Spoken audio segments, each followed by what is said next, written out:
గత వారం ఉధృతంగా ప్రవహించిన కృష్ణమ్మ ఇప్పుడిప్పుడే శాంతిస్తోంది. కృష్ణానదిపై ఉన్న జలాశయాలకు వరద ప్రవాహం తగ్గుతోంది. శ్రీశైలం జలాశయంలో నీటి మట్టం కొంతమేర తగ్గింది. పూర్తిస్థాయి నీటి మట్టం 885 అడుగులు కాగా ప్రస్తుతం 881.30 అడుగుల మేర నీరు ఉంది. ఇక 3 గేట్లు 10 అడుగుల మేర ఎత్తి అధికారులు నీటి విడుదల చేశారు. ఇన్ఫ్లో 80,499 క్యూసెక్కులు ఉంటే అవుట్ఫ్లో 147,247 క్యూసెక్కులుగా ఉంది.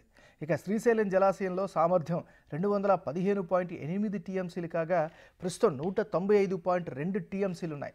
కుడి ఎడమ జల విద్యుత్ కేంద్రాలలో విద్యుత్ ఉత్పత్తి కొనసాగుతోంది.